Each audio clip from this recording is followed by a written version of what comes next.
Ira, when was the last time you were in a basement with another man? Funny you should ask. It's been a while. How are you? Pretty good. Yeah. I had you on the show when I was on the afternoon show years ago, a couple years ago. It's been at least 2 years. Sure. Yeah. I haven't seen you since then. Right. Wrote the Book of Daniel, which, by the way, dude, I went to find that right before you got here because I was going to have you sign it. I couldn't remember if you signed it or not. Yeah. So I was like, I went to find it. I don't know where the fuck it's at. I think Good. it's like in a box because I moved since we've seen each other. So author of the Book of Daniel and with Psychotic Humor, the website as well. How's the website and the Facebook page going? I think I don't know if I've seen anything from it in a while. No, you haven't, because the website doesn't exist anymore. Did you get banned? No. But the actual website itself that was outside, that goes into the whole me not paying attention to what I'm doing because I was drinking all the time. Dude, I lost the web domain name. Did you really? And now I would have to pay like $3,000 to get it. Get the fuck out of here! Why would you have to do that? Why? Because Why? somebody else bought it up for $11 and they saw the traffic on the Facebook page. No. And then they said, "Well, dude, what a shit!" Based on the Facebook traffic." So yeah, that's just one of the awesome gems. What a terrible feeling. Yeah. When did you find? Well, I realized, I don't own it anymore. I need to go back and renew that. And I went on it, and it said somebody else owns it, and you click here to purchase. Oh, okay. It looks like I might have to pay $60 instead of $11, $3,000. Yeah. So that, I mean. So wait, so that's Psychotic Humor. They don't, which by the way, we should fucking bleep that out of the podcast. For a moment, I fucking had a feeling you'd lost ownership of your book, and that's not true. The website, the .com, the domain name. I still own the Facebook page, but I unpublished it because it became it was my fault, but it became a big time, just a political sounding board where it was just everybody arguing about Trump stuff and Me Too and Black Lives Matter. And no, it's not deleted, but it's unpublished, so nobody can see it right now. I'm just kind of. I'll figure out some use for that because it's got a huge following, but it became kind of a cesspool of political argument, and it was bothering. I don't know how you get rid of that. Is that so? The arguments would always come on comments of things you would post. Well, I mean, I would put fuel on the fire by posting stuff that would directly instigate shit like that. Yeah. And but then I decided, okay, I'm just going to post neutral stuff. But I had attracted so many trolls by doing that I would post something not inflammatory whatsoever, but it would end up with a political argument underneath it. And were you getting in the arguments with people? And very rarely. You would just kind of stay off to the side? I banned a lot of people for pushing conspiracy theories. Yeah. Like stuff, not like differences of opinion, but like blatant conspiracy theories, like the Q-anonymous or whatever the fuck they call those guys that I don't want to talk about. But stuff like that would pop up there. Nope. You're banned. When did you do that? When did you get rid of it? When did you unpublish it? 6 months ago, maybe. Yeah. It was right when the election was really getting heated up. Yeah, because you could do so many fun things with that page. Yeah. You could do so many fun things with that page if you didn't have to fucking worry about political things. But, I mean, so was it getting political based on, and you probably said it, and I probably spaced out when you're saying it, but so did it get political on non-political stuff? And I know you said you went neutral. But I made it that way originally by posting inflammatory stuff that I thought was hilarious. Sure. Well, I'm sure it's funny. Mm-hmm. Totally partisan people, though, they don't have a fucking sense of humor when it comes to their point of view. No, like even the people I agreed with were getting on my nerves. Dude, the people that I agree with are fucking getting on my nerves. Yeah. I've unfollowed, like on my regular Facebook page, if you talk about politics all the time on Facebook, I don't follow you. Even if I agree with everything you say. Here's the thing, though. I'm like, it's so... hard for me. I have struggled so much with it because I started a new podcast because I've always had it in my head. Not a lot recently, too. It's just like, why are we refusing to talk to people that have like a different point of view than us? Why are we we got to talk about this because the only alternative is crazy shit that I don't even really want to think about. You know what I mean? So I have this notion, yes, we have to talk about things. So I started this podcast, Six Packs on Mars, and the whole goal is to keep talking. That I have panelists. It's a topical discussion podcast, and I fucking believe in it 100%. But then I'm like, I don't want to talk to any of these fucking people in like real life. No, like sometimes even worse, the people that I agree with, it's worse hearing them because they're misrepresenting the cause that I might agree with, but they're using horse shit to back up their statements. It's like obviously, I love my mother. She is my mom. You know what I mean? But are you about to throw your mom under the bus? No, of course not. Not throw her under the bus, but we have vehement disagreements about political shit. You know, and they get fairly heated sometimes, and so fuck. Yeah, I mean, a lot of it comes down to the way social media. God, that's how a soapbox speech starts every time. Is the way I just introduced that. But is it a soapbox speech though? But we're all getting brainwashed because they target their advertising towards people who are more vulnerable to certain opinions. So. People with left-leaning views and people with right-leaning views get different types of advertising in their Facebook feed. Yeah. And it's directed, it's pointed directly at your vulnerabilities. They know that angry people are more likely to believe fake news. They know that, this person is a Trump supporter, so they're going to be more vulnerable to this kind of fake news. And this person is a Biden supporter, so they're going to be more vulnerable to this kind of fake news. And then it's a bunch of people who are believing fake news bullshit stories, arguing, and both sides in some arguments are wrong and are pushing bullshit rhetoric. It's almost like you just can predict like the talking points whenever you see everybody going back and forth, and you're like, oh, this person's going to respond with this, and this person's going to say this, and it always happens. Yeah, I'll see an argument like that, and I'll think, I don't really care much for Donald Trump, but that doesn't mean that everything they say about him is true. Like, some of it's complete bullshit, but you don't want to come off as sticking up for him if you don't like the guy. Yeah. But you also don't want to be on the side of somebody who's believing bullshit. I mean, because I go with I didn't like Donald Trump at all. I tried to give him the benefit of the doubt. Yeah, I tried for a little bit. You know what I mean? I tried, but it was just one of those things where, no, sorry. But you would see so many criticisms where you, at least for me, of Donald Trump, and I would just say, it's not really that big a deal. Yeah. It's not a huge fucking deal. I don't care that I give two fucks that the president is going golfing. Yeah. Like, I mean, it didn't bother us when Obama did it. Every president since Bill Clinton, or at least since George Bush, I don't remember if fucking Bill Clinton played golf or not. I'm sure to tell he you did. The truth. But every single president plays golf, and every single president gets criticized for playing golf. And they can do their job on the golf course. It's fucking stupid.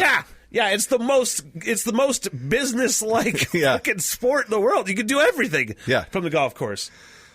But the arguments just change. Now there's a Democrat in office, so suddenly one group is going to be pissed off about him golfing all the time if that's what he does. Yeah. Maybe he's too old to golf. I don't know.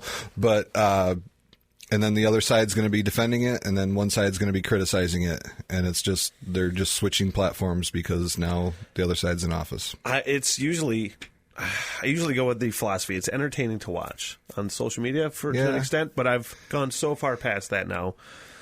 I can't stand it. I can't look at it. I can't even click on comments. I can't even fucking take it anymore. It's so much. Yeah.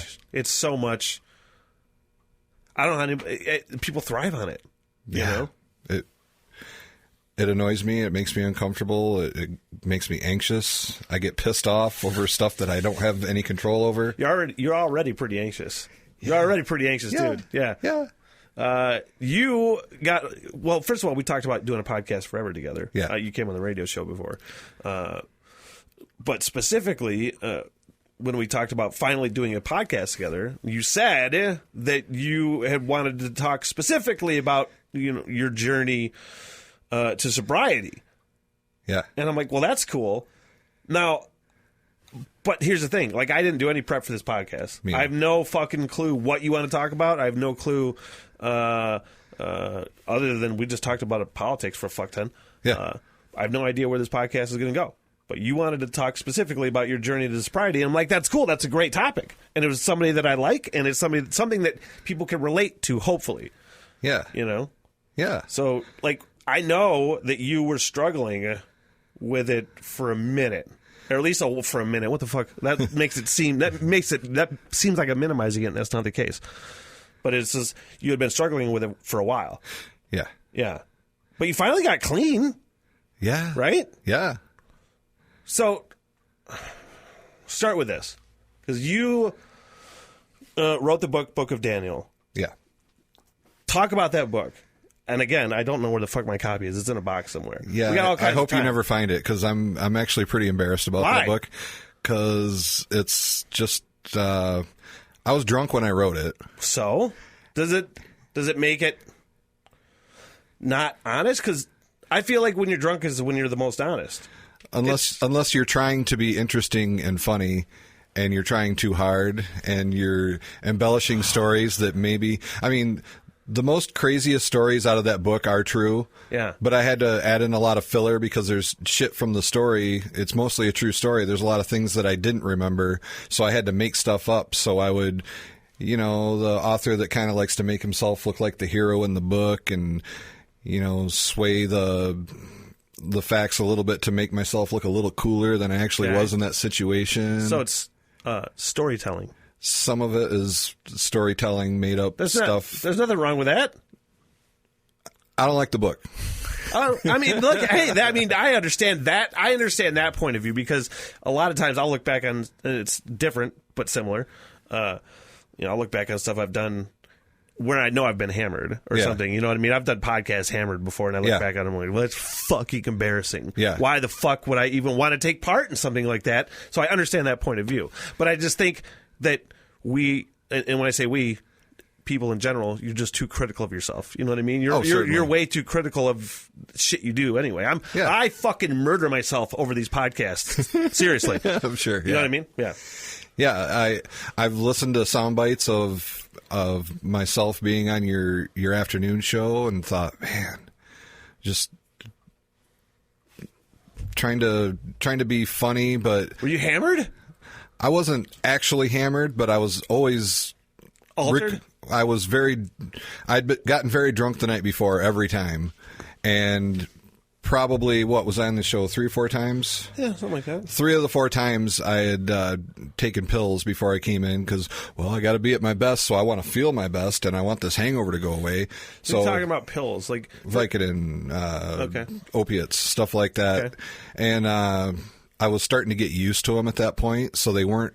Did you start taking them as like a painkiller, or as something that was prescribed? Originally prescribed like 15 years ago after an accident, but it had become recreational, and the pills weren't a huge problem. It was the drinking, but I would use that as an excuse. Well, I can't have a hangover tomorrow. I got shit to do, so I would have some pills there, and then that's some pretty fucking heavy hangover medication. Yeah, aspirin works. Yeah, because all I go, like, every time I'm hungover, I'm just like, fucking half a pot of coffee and a few ibuprofen, I'm good. Yeah, yeah. Two of the big yellow right. And then I'd be feeling good for a couple hours in the morning, but then that would wear off, and then I'd feel like shit for a different reason because now I kind of want more pills. So that was turning into a thing, and I woke up one morning. 2 of my friends died in one weekend. One was how long ago was this? This was 2 years ago. This was December of 2018. Yeah. So 2 years and some months ago, a buddy of mine died of a heart attack on Friday or Saturday, my age. Yeah. And then like a day later, completely unrelated, there was a alcohol-related suicide. Yeah. And I remember because I was starting to have signs of liver failure. I was like 20-some beers over a 10 or 12 hour period, bush lights. So, Oh, shit. Yeah. So it's just you can hammer them down all day long. You'd barely even feel it. Just by myself, just getting hammered. Yeah. Not really eating except for a big breakfast to soak it up. But somebody was talking. They said, man, these things usually come in threes. I wonder who number 3 is going to be. And I was like, well, yeah. Yeah. So I. So was that like?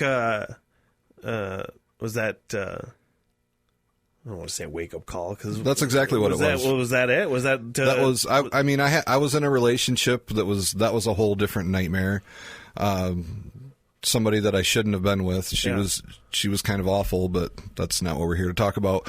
But you're in a bad relationship, so you start drinking even heavier than you were before, and then I got sober, and I'm trying to navigate this relationship with somebody who just wants to push my buttons and instigate arguments, and then the anxiety and depression levels get way worse once you stop drinking, because you're medicating yourself with the alcohol or the drugs or whatever, and your brain stops producing the happy chemicals, the serotonin, the dopamine, stuff like that. Yeah. So then you're just raw dogging life, literally. You're not naturally making the chemicals, and you're not putting the artificial chemicals on your brain, so you're just dealing with it.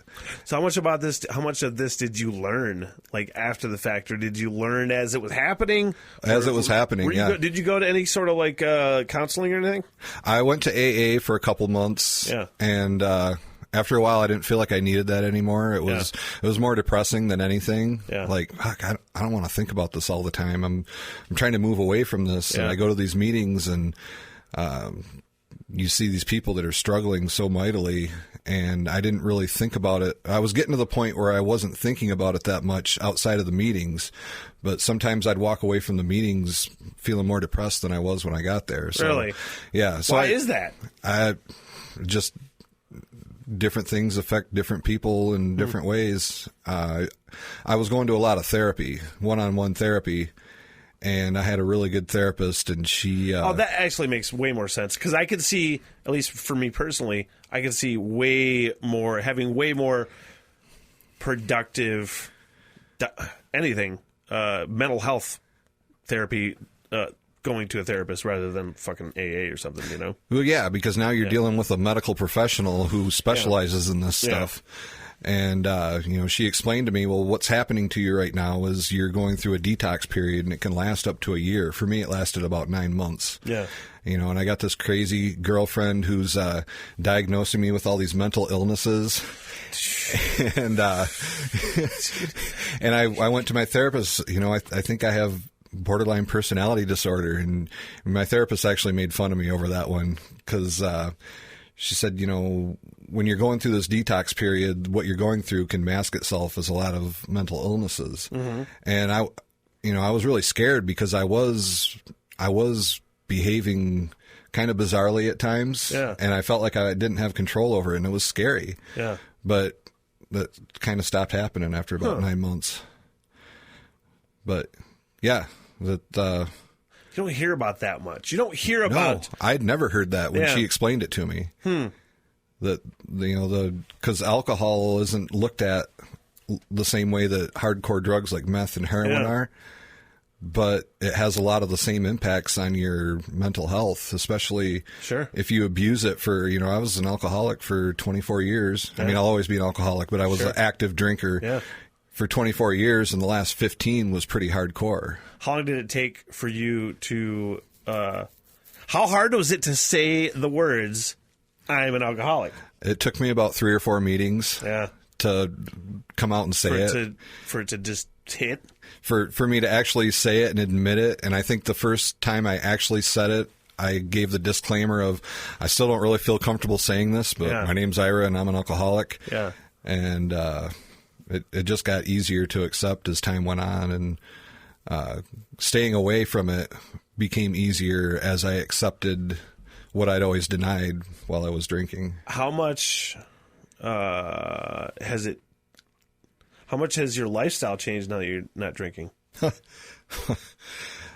Immensely. Yeah. My Bills get paid on time. I don't write books that I fucking hate myself for. I'm not embarrassing myself with the written word. Yeah.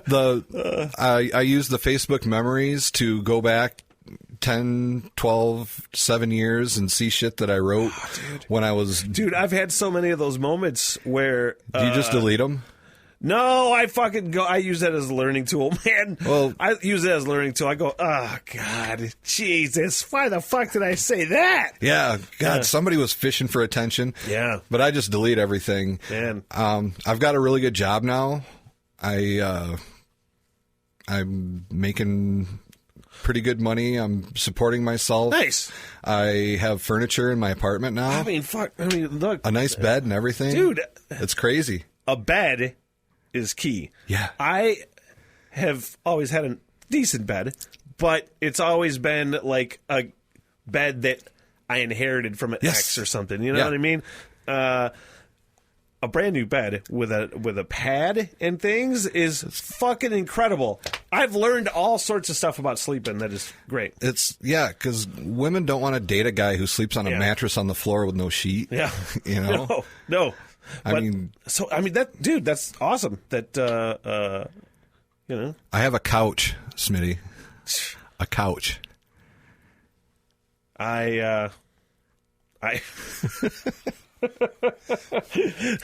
I'm glad you have furniture. Yeah. It makes me. I think about my alcohol intake quite a bit. Yeah. I've taken months off. You know what I mean? Because my dad's an alcoholic. You know, we got fucking legendary stories, legendary drunk stories. So I always am very cognizant of my alcohol intake. I go through streaks of like a couple days where I'll dance with whiskey for a little bit, and then I'm like, it's a few beers here and there. Thankfully, I fucking get up at 3 o'clock in the morning and I'm in bed at 7, and I just can't get hammered anymore. You know? Yeah. But it's something I think about a lot. Like if you were to ask a doctor would probably say, I fucking drink too much. You know what I mean? So it's something that I think most people that drink halfway more than socially or something like that, you know? Because I'm one of those people, I don't see a fucking problem with drinking at home. To me, I always put it this way. I don't ever miss work. I don't do stupid shit. I don't say stupid shit, really. That you know of, that you remember. Right. But I never get blackout. I never get hammered. But this is what you tell yourself if you probably drink too much. You know what I mean? Yeah. I mean, if you have to justify it. Sure. I probably justify it to myself more than anybody. Yeah. Yeah. Because that's what I always did. Yeah. One thing that I said a lot was, no, I'm not an alcoholic. I mean, I'm a problem drinker. I binge drink sometimes. What is that? Wait, so what is the problem? When you do drink, when I get stressed out, you drink, you get fucking go off the deep end. I'll be up till 5 a.m. by myself. Yeah, see, I'm always one of those. This is how you justify it, because I fucking say, I'm like, I don't do stupid shit, because when I get drunk, I just want to go to fucking sleep, and I just go to sleep. Yeah. Yeah. You know?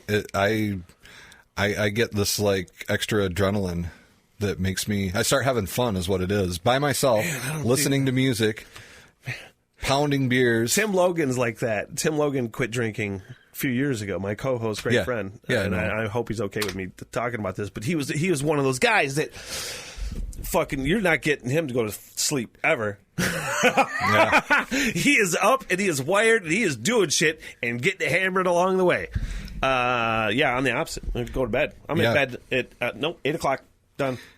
Yeah, that was the undoing of almost every relationship I ever had between 1996 and 2017, 18. Was just when I start having fun, I don't want to stop.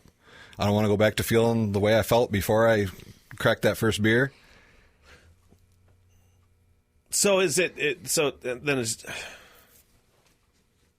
You were just walking around hating everything. Yeah. Until you were drinking. Essentially, you were just hating life. Yeah. Hating yourself. Miserable, unhappy, resentful, angry. and then I'd try to compensate for the fact that I hadn't accomplished anything in my life by doing stuff like writing a book, but I kind of half-assed it. There were steps I could have taken to make the book better. Sure. In my eyes, in my opinion. But here's the thing too. It's like, if 100%, I believe this, that you're way too critical of yourself, the same as I am and same as a lot of people are, is that I had a point. It'll come back. I had a point. It sometimes it just fucking, I can feel it slipping away. And continue with what you're saying. It'll come back to it. Oh, shit. I don't remember what I was saying. I don't remember what the fuck you're talking about. I don't remember what the fuck you're talking about. What were we talking about? Oh, I don't know, but I'm glad I edit this podcast. Yes. It's not live anymore. I'm glad you What the fuck were we talking about? Just a minute ago. What was I saying? I hated life.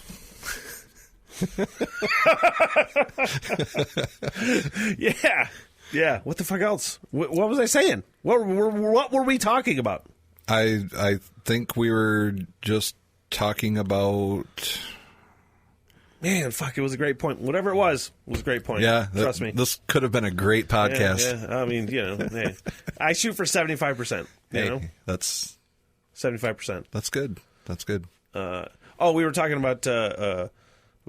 about your depression issues. Yeah. I was going to ask, how much has therapy helped that? How much has quitting drinking helped with those issues?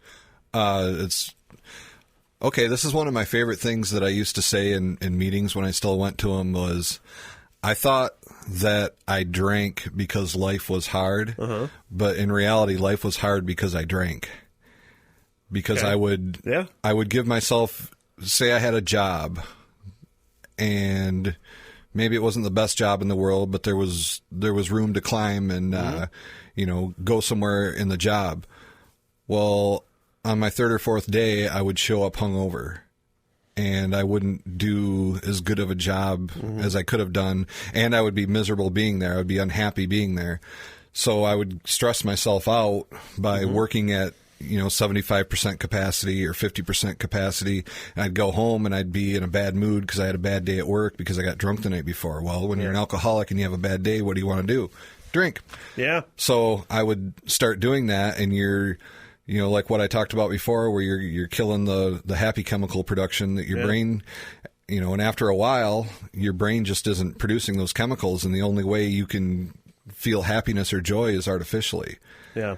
So sense. It's like a cycle, and the only way to get out of it is to bite the bullet and suffer through all of that depression and lack of happy chemicals for an extended period of time before your brain finally starts making it on its own. That makes sense. Yeah. So depending on how much of a drinking problem you have, for some people it's only a few weeks or a couple months, and it can be up to a year. With meth users, it's a year and a half, 2 years, and some of those hardcore drug users, you never got involved with any of that, right? No. Yeah. No, just some of the pills, but it was the over-the-counter stuff. But I've never stuck a needle in my arm or freebased or done anything crazy like that. No. I remember what I was going to say now. And okay. It was that I think you are like a lot of people where you beat yourself up over too much, probably over the book that you say that you half-assed. You didn't really like it anymore. Yeah. But it's just it's like anybody's. I'm not. You are no Stephen King, but he said that he fucking hated a lot of those books when he was drinking. You know what I mean? But the fact that you accomplished it and you still did it, despite those challenges, those are challenges regardless. So it's something, honestly, it's something to look back on and be proud of. You can judge it all you want, and you're going to be like, yeah, this could have been better, or this could have been fucking said differently or something like that. But the fact that you still did it and you fucking published a book, that's a big deal to me, That's kind of cool. And also I think that I'm shielding myself from criticism subconsciously, because if nobody can say, yeah, I read part of your book and it fucking sucked. Sure. It can't get to that because I'm saying it sucks. So I think subconsciously I'm shielding myself from that. I do that a lot with this podcast, or about just I used to do that a lot in general with my radio career and career in talking. For the longest time ever, I told myself the reason I was halfway successful in this region of northern Michigan was that it was kind of like, because I was from here, that it was kind of just like, oh, he's cute, he's doing radio. Like, yeah, look at him. You know what I mean? Like, I never thought I was good at this job. Yeah. It took me a long time to realize that I was actually pretty fucking good at this job and that people like to fucking, like, listen to me or check out the podcast. It took me a long time to figure that out. You know what I mean? Yeah. But once you do, and you're like, oh, fucking, I do understand, and I am good at it. Once you kind of figure that out, then it's so much easier to just keep going, you know? Yeah. For the longest time when I would hear you on the radio, I didn't realize it was you. Yeah. I didn't realize it was somebody I knew from school. Dude, I'm not even joking. Like, there are so many people that I know in life, and they realize, when they finally fucking realize that I'm that guy, they're like, I never would have thought that you in 100 years would be a fucking, like, this talky. Yeah. You know what I mean? Because I am not comfortable. If I'm not comfortable around a group of people or something, I don't say a fucking word. Yeah.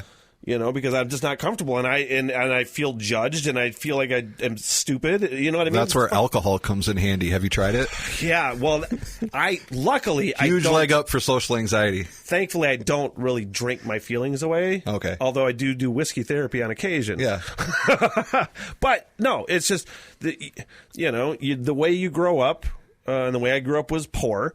And not fucking, like, not really feeling like you're worth anything. It's a fucking awesome thing when you finally do. You know what I mean? So, like, the fact that you wrote a book is pretty fucking cool, you know? And that's something to be proud of. It's something to fucking build on for, like, future shit. Yeah. Yeah. Yeah.